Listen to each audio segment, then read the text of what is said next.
사도행전 28장 16절에서 22절 말씀을 통해서 이스라엘의 소망이라는 제목으로 하나님 말씀을 함께 나누겠습니다. 어느덧 우리가 사도행전을 이제 지금 마지막 장에 우리가 하나님 말씀을 함께 나누고 있습니다. 사도행전의 마지막 장, 이제 뭐 다음 주 아마 되면 끝나지 않을까 예상을 합니다. 근데 사도행전의 이제 전반부는 교회에서 예수님께서 하늘로 승천하신 것으로 1장에 보여주고 있고, 예수님의 마지막 유언을 우리에게 말씀해주고 있죠. 뭐죠? 사도행전 1장 8절. 오직 성령이 그래 너희가 권능을 받고 예루살렘과 온 유대의 사마리아 땅끝까지 이르러 내 증인이 되리라. 이거 예수님의 유언이에요. 마지막 말씀이에요. 그 말씀 하시고 하늘로 올라가셨죠. 올라가셨을 때 주님은 올라가셨으니까 아무 말씀하지 않고 올라가셨지만 옆에 있는 천사들이 그걸 바라본 제자들에게 너희가 본 예수는 너희가 본 그대로 다시 오실 것이니라. 그래서 우리가 성령께서 우리로 하여금 주님이 다시 오심을 믿게 하시는 거잖아요. 성령께서. 그래서 우리가 다시 오실 주님을 소망하며, 예배 전에 우리가 찬송할 때도 나팔 불 때 나의 이름, 주님이 오실 때 그 나팔을 불면서 나의 이름을 주님이 불러주실 것이다. 그러니까 주님이 언제 오실지 우리는 모르죠. 가장 확실한 성경에서 주님이 다시 오신다라고 말씀하신 것은 온 땅에 예수 그리스도의 이름이 다 증거되어지며 복음이 땅끝까지 이르며 그때 주님이 오신다라고 말씀하고 있어요. 그러니까 언제 오실지는 아무도 모르는 것이나 분명한 사실은 주님은 다시 오신다라고 약속하고 있어요. 주님이 가시고 이제 천사가 그 이야기를 한 후에 사도들이 모여서 뭐 했습니까? 성령 받기를 간절히 기도했죠. 그래서 오순절 마가의 다락방에 성령이 임하고, 예수님이 이 땅에 40일 계시고 승천하시고 10일 만에, 그러니까 50일째 되는 날 성령이 임하신 거예요. 주님이 부활하시고 50일째 되는 날, 그래서 오순절이라, 그날을 성령 강림절이라 우리가 이렇게 지키죠. 그때 성령이 임함과 동시에 뭐가 시작됐습니까? 교회가 시작되어진 거예요. 교회가, 초대교회가 그렇게 해서 시작이 되어져서 쭉 오다가 이제 중반부 좀 보면 사도 바울이 다메섹으로 가다가 변화된 사건을 통해서 주님을 만나게 되었죠.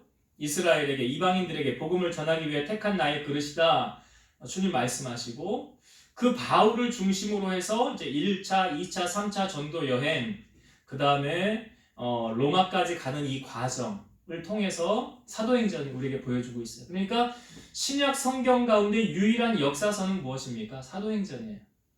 역사에 관한 기록, 사실에 관한 기록. 그래서 사도행전이 이제 사도 바울이 로마에 들어가서 거기서 남은 세월을 보내다가 사도 바울이 이제 사도행전에 끝나는 거 보면 왜 성경이 이렇게 끝날까라고 좀 우리가 의문을 가질 수도 있어요. 왜냐하면 그 사도 바울이 한 2년 정도 있었던 그 이후의 사건은 기록되어져 있지 않기 때문에 그렇습니다. 다 기록을 못한 거죠. 그렇게 해서 사도행전이 이제 우리에게 끝을 보여주고 있는데, 드디어 사도 바울이 그렇게 가고자 했던 로마에 이제 들어가게 됐어요.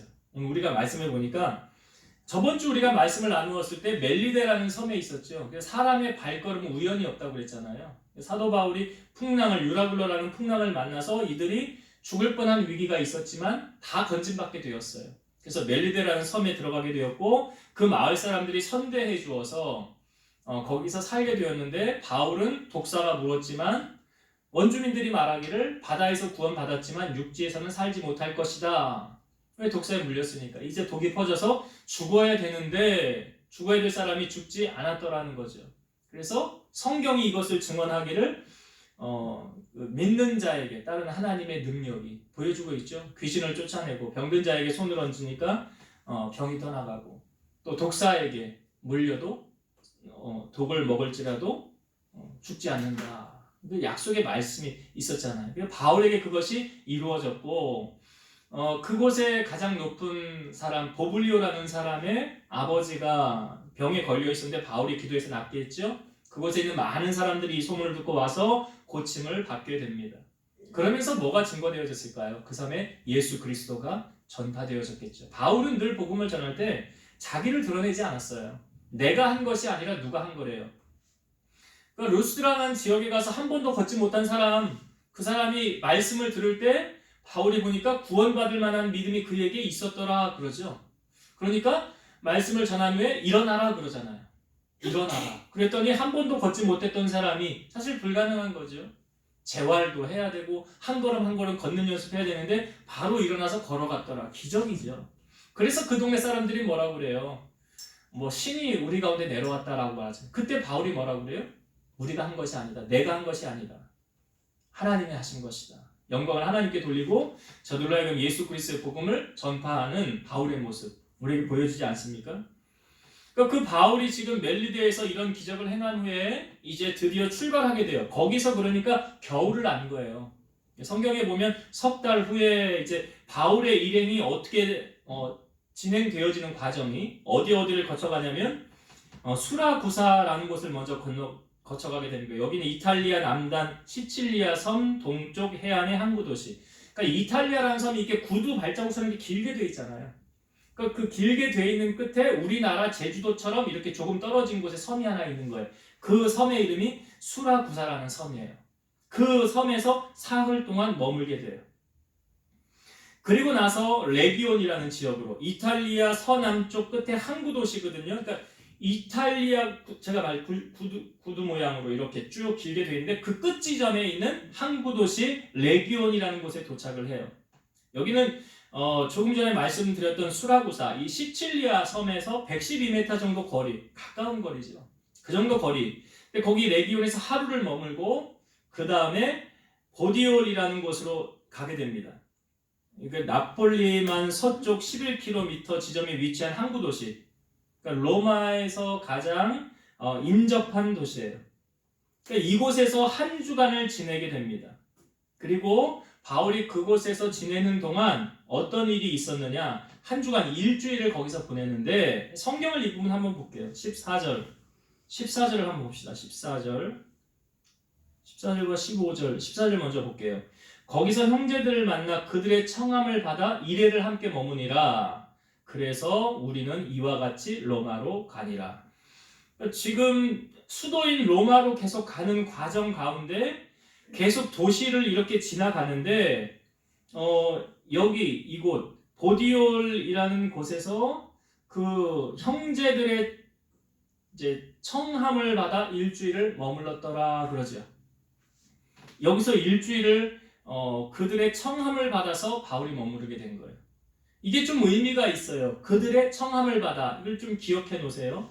그리고 15절을 보면 15절도 한번 볼게요. 그곳 형제들이 우리 소식을 듣고 아비오 광장과 트레비스 타베르네까지 맞으러 오니 바울이 그들을 보고 하나님께 감사하고 담대한 마음을 얻으니라. 여기 아비오 광장 로마에서 남서쪽 밑에 지방으로 70km지죠. 그러니까 사도 바울이 지금 밑에서부터 로마로 계속 올라가는 거거든요. 그러니까 아비오 광장은 로마에서 밑에 남동쪽으로 70km 지점이고 그 다음에 트레비스 타르베네라는 여기는 뭐 세체의 주막이라는 뜻인데 여기는 로마에서 남동쪽으로 50km 지점이에요. 그러니까 지금 70km 지점과 또 50km 지점에 이 교통의 중심지인데 이곳에서 지금 사람들이 나와서 바울을 맞았더라라는 표현을 하고 있어요. 그렇죠? 여러분 우리가 그 로마에 교회가 세워졌다는 것을 우리가 로마서 말씀을 통하여 우리가 나누었죠. 로마의 교회는 언제 세워졌을까? 로마 교회가 언제 세워졌을까? 우리가 로마서 말씀을 나누면서 잠깐 제가 언급을 드렸던 적이 있어요. 이 로마의 교회는 누가 세웠을까? 생각 혹시 나십니까? 누가 세웠는지, 언제 세웠는지. 흩어져 있던 디아스포라 유대인들이 유월절을 지키기 위해서 이제 예루살렘으로 왔을 때 사도행전 2장에 보면 초대교회가 성령을 받아 이제 세워져 갈 때 그때 보면 세계 여러 각지에서 사람들 흩어져 있던 유대인들이 그쪽으로 모이게 돼요.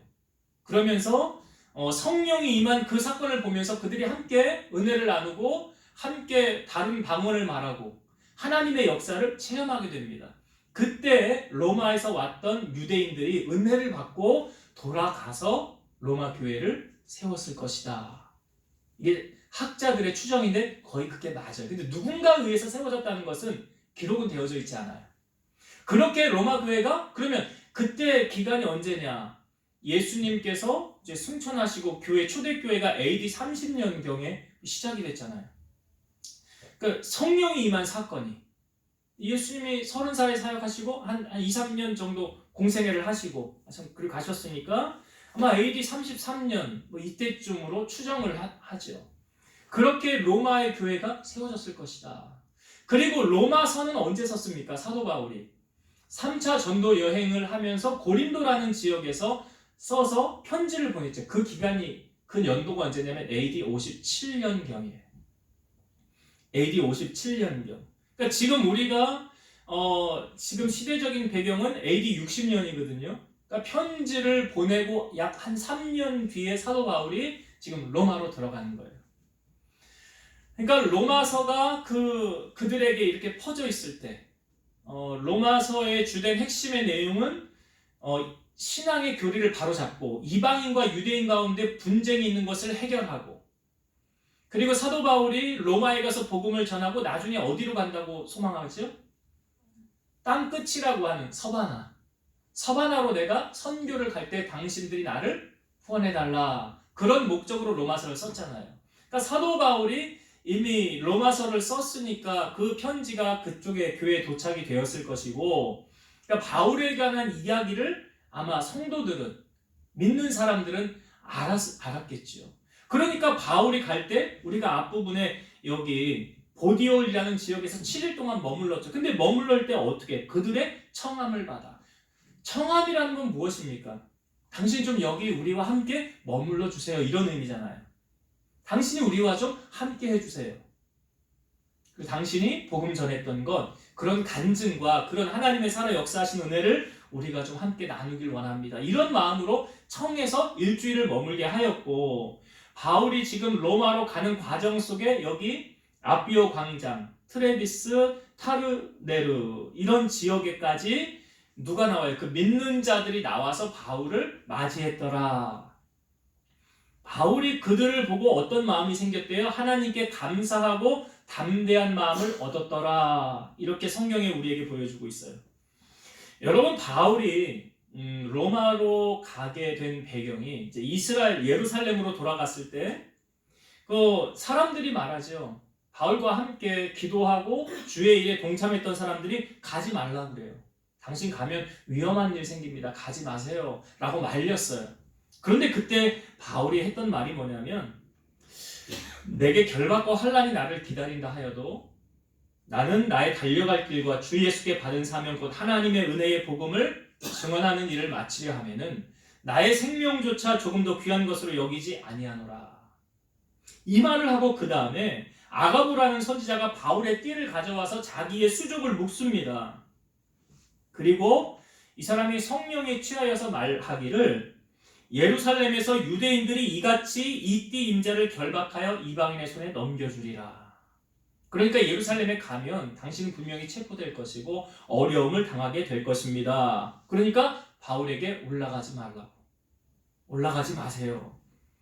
그때 바울이 이렇게 말하죠. 여러분이 어찌하여 울어 내 마음을 상하게 하느냐. 나는 주 예수의 이름을 위하여 결박당할 뿐 아니라 예루살렘에서 죽을 것도 각오하였노라.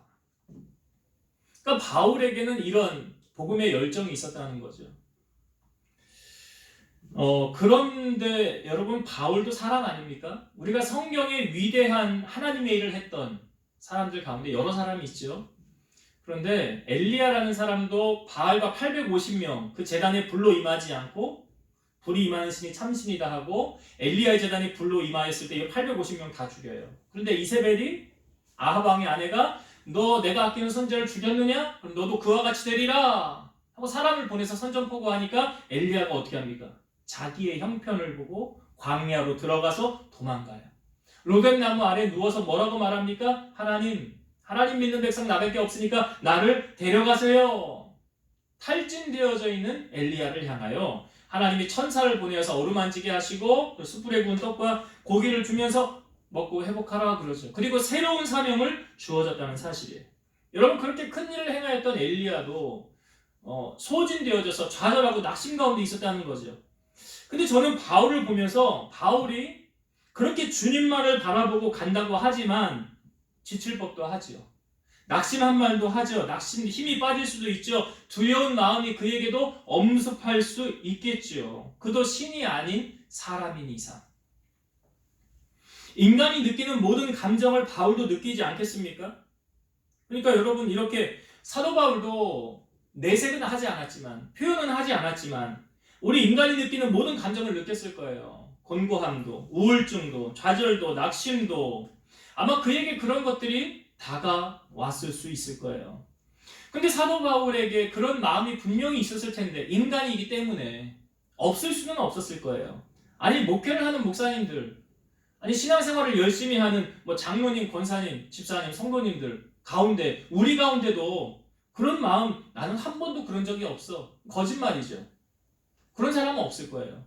누구나 있어요. 바울도 있었을 거예요. 그런데 문제는, 저는 바울이 그러한 문제들을 어떻게 이겨냈을까? 이게 답 아닙니까? 어떻게 이겨냈을까? 우리 가운데 그럼 두려움도 있을 것이고, 곤고함도 있을 것이고, 아니, 하다가 안 되면 낙심도 있을 것이고, 힘도 빠질 것이고, 좌절 가운데 머물러 있을 수도 있는데, 그때 어떻게 이것을 극복하느냐? 어떻게 극복하느냐? 그래서 성경에 의인은 7번 넘어져도 8번 다시 일어난다고 그러잖아요. 넘어질 수 있어요. 우리 힘 빠질 수 있고요. 좌절할 수 있어요. 그럼에도 불구하고 중요한 것은 거기에 머물러 있는 것이 아니라 다시 회복하고 다시 일어날 수 있다는 거죠. 그 힘을 어떻게 얻게 됐을까? 오늘 15절의 말씀에 우리가 읽었지만 뒷부분에 이렇게 나오죠. 바울이 그들을 보고 하나님께 감사하고 담대한 마음을 얻으니라. 바울이 그들을 보고, 그들이 누굽니까? 로마 교회 교우들이잖아요. 로마 교회 교우들을 보고 뭐 했대요? 하나님께 감사하고 담대한 마음을 얻었더라. 여러분, 중요한 원리가 있어요, 여기에. 제가 앞부분에 분명히, 지금 바울은 죄수의 신분이죠.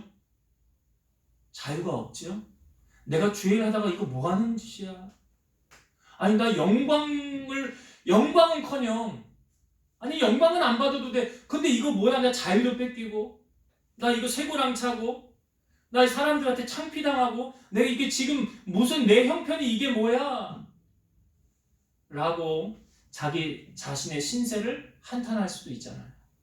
아니, 예수 믿는데 잘 돼야지. 영광 받으면 좋은데 영광은 뭐 둘째고, 지금 내가 당하는 이 일이 뭐야? 라고 말할 때 바울이 어떻게 회복됩니까? 여기 그들을 보고 그랬어요. 누굽니까, 그들이? 로마 교회 교인들이에요. 제가 무엇을 말씀드리고 싶은 거냐면, 바울의 회복은 여러분 어떻게 일어났냐면 교제를 통해서 회복되어진 거예요. 여러분, 초대교회가 처음 시작되어졌을 때 성령이 임재돼서 교회가 시작되어졌다고 그랬죠.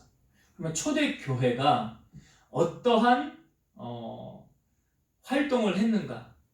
어떻게 신앙생활을 했는가? 우리가 알아야 되지 않을까요? 우리가 이 말씀을 나누었었어요. 한번 복습하는 의미에서 성경을 앞으로 넘겨서 한번 봅시다. 사도행전 2장 43절부터 볼게요.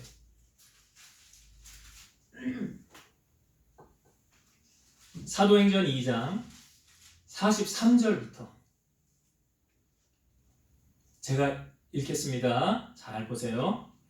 사람마다 두려워하는데 사도들로 말미암아 기사와 표적이 많이 나타나니 믿는 사람이, 여기 믿는 사람이라고 하면 예수를 믿는 크리스찬 말하는 거잖아요. 믿는 사람이 다 함께 있어 모든 물건을 서로 통용하고 또 재산과 소유를 팔아 각 사람의 필요를 따라 나눠주며 날마다 마음을 같이하여 성전에 모이기를 힘쓰고 집에서 떡을 떼며 기쁨과 순전한 마음으로 음식을 먹고 하나님을 찬미하며 또 온 백성에게 칭송을 받으니 주께서 구원받는 사람을 날마다 더하게 하시니라. 이게 초대교회의 모습을 집약해서 우리에게 보여주는 거예요. 자, 초대교회는 어떻게 신앙생활을 했는가? 먼저 사도들로 인하여 표적과 기사가 많이 나타났다. 하나님의 살아 역사하신 은혜가 날마다 더하여졌고요. 그 다음 믿는 사람들이 물건을 서로 통용했다. 내 것, 네 것 따로따로가 아니라 어떻게 보면 같이. 그래서 여기 성경에 보면 자기의 땅을 팔아서 사도들 앞에 드린 바나바라는 사람도 있고요.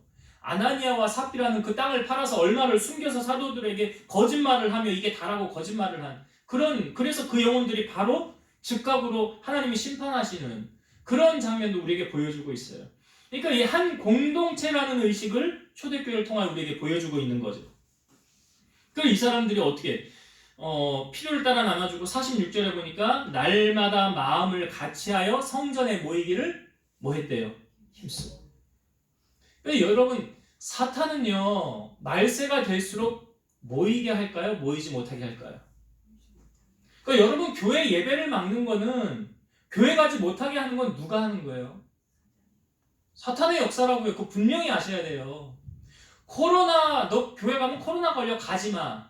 이게 단지 코로나 때문에 그러는 것 같습니까? 아니라고요. 사탄의 계략이라고. 그걸 통해서 우리 교회 가지 못하게 막으려는, 믿음 떨어지게 막으려는. 그러니까 초대교회 어떻게 날마다 마음을 같이 해서 성전에 모이기를 힘쓰고, 그래서 히브리서 말씀해 보면 그날이 가까움을 볼수록 더욱 모이기에 힘써라. 그래서 그날이 무슨 날? 주님이 다시 재림하실 날. 뭐 하라고요? 모이기에 힘쓰지 않으면 돼요, 안 돼요? 여러분 예배에 힘쓰지 않으면 안 돼요. 그냥 되어지죠. 왜요? 사탄이 얼마나 방해하는데요. 예배 못 드리게 하려고. 왜 방해하는 줄 아세요?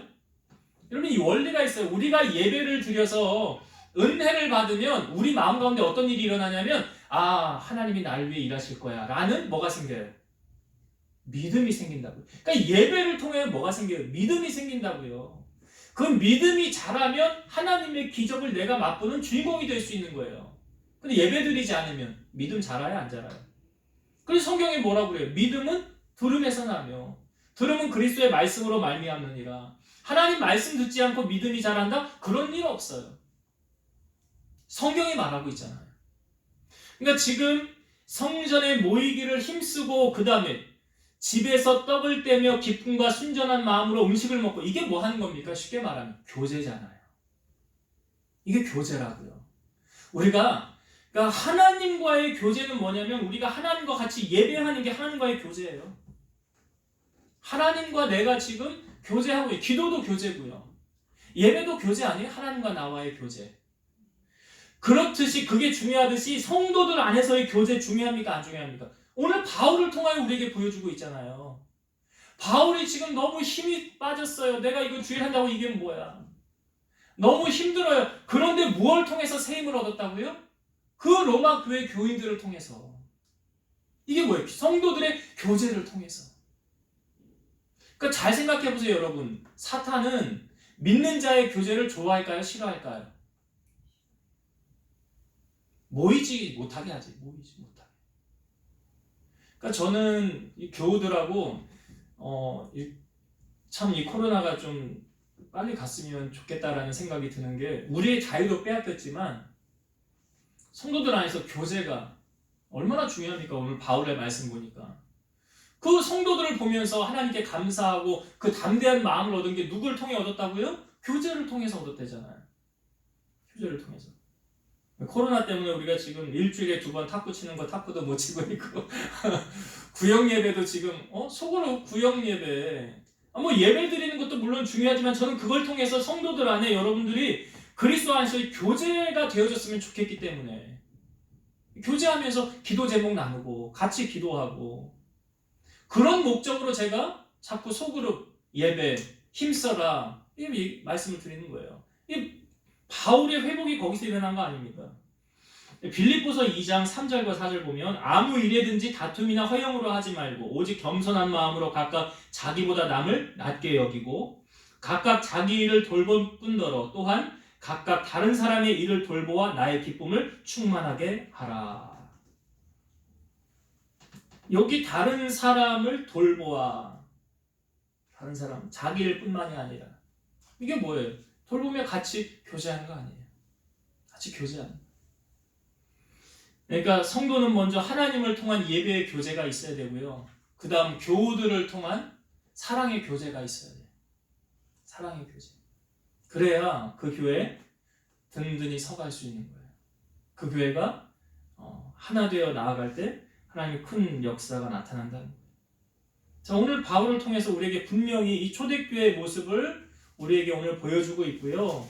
이 바울이 힘 빠져서 낙심되어질 수도 있는 그런 상황에 그 성도들을 보고 그러니까 목회를 하는 목사님들이 무엇을 통하여 힘을 얻을 것 같습니까? 신앙생활 열심히 하는 성도들 보면 힘나는 거예요.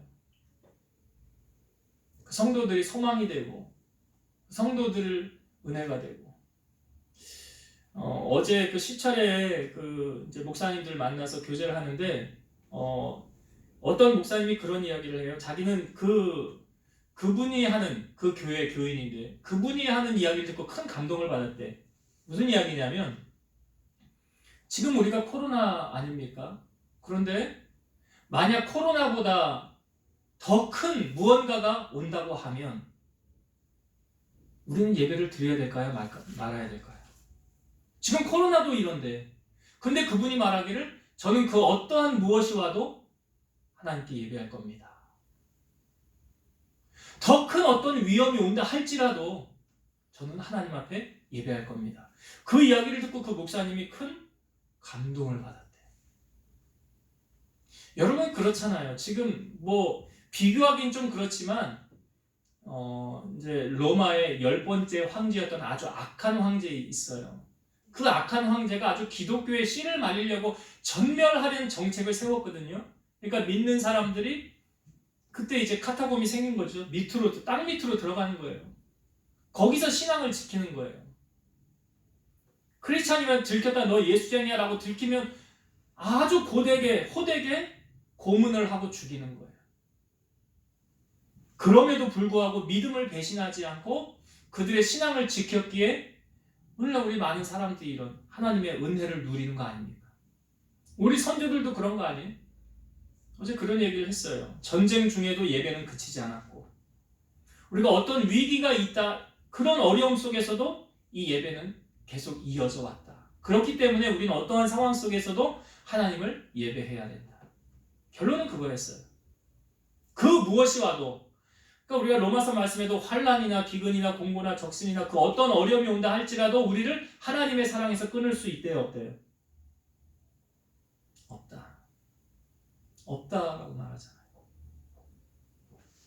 그래서 우리는 하나님과의 예배, 그 다음 성도들과의 교제, 이것이 우리 안에 교회를 더욱 든든하게 하는 것이다.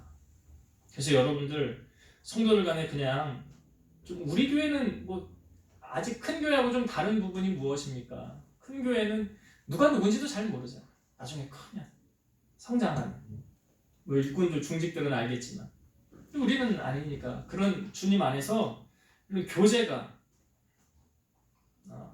풍성해졌으면 좋겠어요. 자, 또 한 가지 은혜 나누고 마치고자 합니다. 이제 바울이 우리가 오늘 읽은 본문에 보면 바울이 갇혔던 감옥은 어떤 이제 정확하게는 우리에게 보여주고 있지는 않지만 바울이 들어가 있는 그 감옥은 어떤 집 같은 형태를 하고 있는 감옥이에요. 그리고 지키는 한 사람이 한 군인과 함께 따로 있기를 허락하더라 그러죠.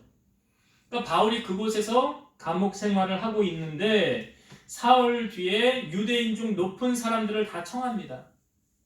바울이. 근데 우리가 이걸 알아야 돼요. 아니 바울이 지금 뭐 하려고 그러지? 라는 걸 알아야 돼요. 왜 유대인 중에 그러니까 흩어져 있는 디아스포라 유대인들 아니에요. 로마에 있는. 그 유대인들을 다 청합니다. 그래서 바울이 말하기를 사실 내가 예루살렘에서 내가 죽일 일을 한 것이 없습니다. 내가 나쁜 일을 한 것이 없습니다. 그래서 로마 사람은 나를 석방하려고 했습니다. 왜? 유대인들이 죽일 죄목이 없었기 때문에 나를 석방하려고 했지만 유대인들이 반대했기 때문에 내가 마지못하여 가이사에게 상소한 겁니다. 그리고 내 민족을 나는 고발하려는 것이 아닙니다. 그러니까 바울은 지금 로마에 온 목적을 무엇을 지금 이루기 위해 로마에 왔다라고 말합니까? 이게 로마서 말씀에도 우리에게 보여주고 있지만 지금 이곳에 있는 유대인들의 높은 사람들을 청하여서 바울이 지금 하고자 하는 게 무엇입니까? 결국 복음을 전하기 위함이에요. 바울은 자기가 갇혀서 로마에 온 것도 내가 이 매임으로 말미암아 예수 그리스도를 내가 증거하길 원합니다. 그래서 하나님의 말씀은 매이지 않았더라 라고 말하잖아요. 그러니까 바울이 지금 이들을 초청한 건 20절을 말씀 한번 보겠습니다. 20절 사도행전 28장 오늘 본문의 20절입니다. 이러므로 너희를 보고 함께 이야기하려고 청하였으니 이스라엘의 소망으로 말미암아 내가 이 쇠사슬에 매인 바 되었노라. 내가 당신들과 함께 이야기를 하려고 내가 청하였대요. 무슨 이야기 하려고요? 여기 나오죠. 이스라엘의 소망. 이스라엘의 소망. 그러니까 사도 바울은 지금 로마에 가서조차도 뭘 하려고 하는 것입니까? 그 높은 유대인들 그들을 향하여 누구를 증거하기 위함이에요? 예수 그리스도를 전하려는 거죠. 빌립보서 1장 20절 나의 간절한 기대와 소망을 따라 아무 일에든지 부끄러워하지 아니하고 지금도 전과 같이 온전히 담대하여 살든지 죽든지 내 몸에서 그리스도가 존귀하게 되려 하려 함이니. 나를 통하여 누구를 나타내고자 하는 거예요? 예수 그리스도. 그러니까 바울의 마음 가운데는 한 영혼이라도 더 구원하고자 하는 바울의 마음이 지금 있잖아요. 디모데후서 1장 11절 내가 이 복음을 위하여 선포자와 사도와 교사로 세우심을 입었노라. 내가 복음 전하기 위해 하나님이 나를 사도로 부르셨더라. 디모데후서 2장 9절 복음으로 말미암아 내가 죄인과 같이 매이는 데까지 고난을 받았으나 하나님의 말씀은 매이지 아니하니라. 여러분 사도 바울을 통하여 우리가 꼭 본받아야 되는 게 무엇입니까? 복음에 대한 열정이 있죠. 예레미야도 그랬어요. 나로 하여금 다시는 복음을 전하지 말라고 하면 내가 답답하여 견딜 수 없나이다 라고 예레미야가 말했어요. 오늘 이 바울이 죄수의 신분으로 로마에 왔습니다. 그것은 그가 이스라엘의 소망을 전하기 위함이에요. 그래서 복음엔 능력이 있는 거죠. 로마서 1장 16절 내가 복음을 부끄러워하지 아니하노니 이 복음은 모든 믿는 자에게 구원을 주시는 하나님의 능력이 됨이라. 여러분 복음이 무엇이라고 했습니까? 예수 그리스도의 이름을 증거하는 거예요. 그래서 주님이 사람으로 오시고 그분이 우리 죄를 위해 십자가를 지셨고 죽으셨지만 사망 권세를 이기기 위해서 사흘 만에 부활하셨고 부활하신 그 주님이 이 땅에 계시다가 하늘로 승천하셨고 승천하신 그 주님께서 다시 이 땅에 오실 것입니다. 이게 복음의 연결고리죠. 쭉 이어집니다. 결국 복음은 누구를 증거하는 거예요? 예수 그리스도. 그걸 이스라엘의 소망이다 라고 바울이 말하고 있어요. 오늘 우리의 삶 가운데 이스라엘의 소망 되신 그 주님을 우리는 얼마나 증거하고 있습니까? 하나님은 한 영혼이라도 더 구원하길 원하시죠. 그래서 성경에 보면 한 영혼이 주님 앞에 돌아오면 천국에서는 어떤 일이 벌어진대요? 잔치가 벌어진대잖아요. 하나님 그렇게 기뻐하신다는 거예요. 그러니까 우리가 하나님이 기뻐하시는 그 영혼 구원에 얼마나 힘써야 되겠는가. 바울은 자기의 생애를 오직 그 복음 증거하는 일에, 영혼 구원하는 일에 최선을 다한 것을 오늘 우리에게 보여주고 있어요. 오늘 우리도 이 모습을 본받아서 이스라엘의 소망 되신 그 주님을 증거하는, 이것이 바로 마태복음 6장 33절의 말씀을 이루는 거예요. 너희는 먼저 그의 나라와 그의 의를 구하라. 그리하면 이 모든 것을 너에게 더하시리라. 약속의 말씀. 그 말씀이 우리 삶 가운데 이루어지길 원합니다. 이제 말씀을 정리하고 마치겠습니다. 여러분 바울은 신이 아니에요. 바울은 사람이에요. 우리와 똑같은.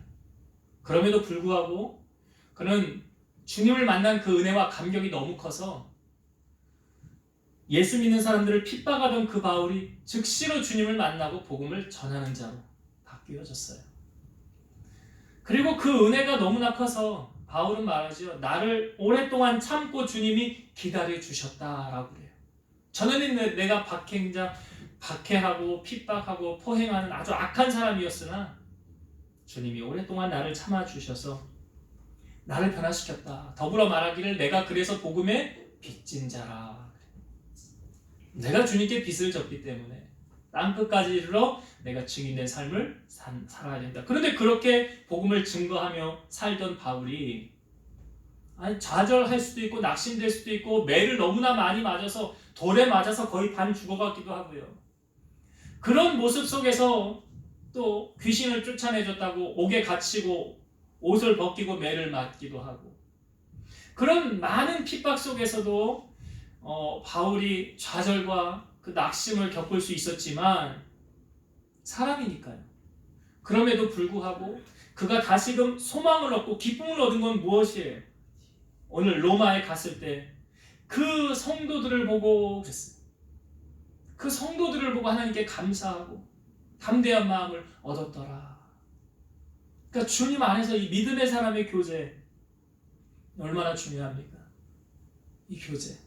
주님의 사랑을, 이 세상의 교제와 좀 다르죠. 세상 사람들은 어떤 목적을 위해서 사람을 만나고 일을 성취를 하고 그렇지만 하나님 안에서의 교제는 또 그럴 게 없잖아요. 주님 안에서 그냥 내가 받은 은혜 나누고 기도 제목 나누고 그러면서 마음의 위안을 얻고 감사함 얻고 여러분 요즘 코로나로 인해서 더 우울증 같은 거 사회생활 못하고 막 격리되어지고 그런 정신병을 앓는 사람들, 우울증 겪는 사람들이 점점 늘어난다고 그러잖아요.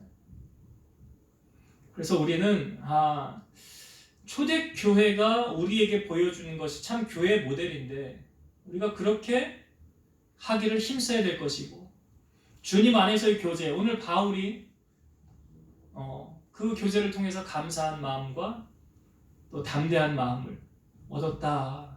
그래서 우리 성도들 안에서 이런 교제가 사랑의 꽃이 피어지기를 저는 정말 원하고 있어요. 그렇게 되어지기를 원하고요. 또 한 가지는 바울이 로마에 가서 그 유대인 중 높은 사람들을 청한 이유가 무엇인가? 다른 게 아니죠. 이스라엘의 소망, 예수 그리스도. 오직 복음을 증거하기 위한 바울의 그 마음을 우리에게 보여주면서 우리 또한 이 마음을 품고 주님을 증거하는 땅끝까지 이르러 증인된 삶을 살아서 하나님께 영광을 올려드리는 여러분 되시기를 주의 이름으로 축원드립니다. 기도하시겠습니다. 살아계셔서 역사하시는 하나님, 바울도 우리와 똑같은 사람입니다. 그래서 복음을 전하다가 많은 매를 맞고 돌에 맞고 잠도 못 자고 굶기도 여러 번 하고 그러면서 좌절과 낭망도 왔을 것입니다. 그러나 그가 다시 회복될 수 있었던 건 주님의 위로가 있었고 믿는 자들을 통한 사랑의 교제로 말미암아 오늘 바울이 로마에 입성하였을 때 그곳에 있는 성도들로 말미암아 하나님께 감사하였고 담대한 마음을 얻게 되었다고 하였습니다. 우리 교우 서로 사랑하고 섬기는 아름다운 모습이 되게 하시고 사랑의 교제를 통해서 주님만을 높이고 우리 안에 주님의 풍성한 은혜가 넘쳐나도록 우리 성도들을 축복하여 주옵소서. 바울이 그 로마에 가서도 담대하게 이스라엘의 소망인 예수 그리스도를 증거하였습니다. 그는 어디를 가나 그의 입에는 예수 그리스도의 복된 복음이 증거되어졌습니다. 오늘 우리 사랑하는 성도들의 삶 속에 무엇을 하든 하나님 나라와 의를 구하는 예수 그리스도의 복음을 증거하는 복된 입술 되게 하셔서 하나님께는 영광이고 우리에게는 주님이 일하시는 놀라운 은혜를 경험하는 우리 성도들이 되게 하여 주옵소서. 예수님 이름으로 감사하며 기도드리옵나이다. 아멘.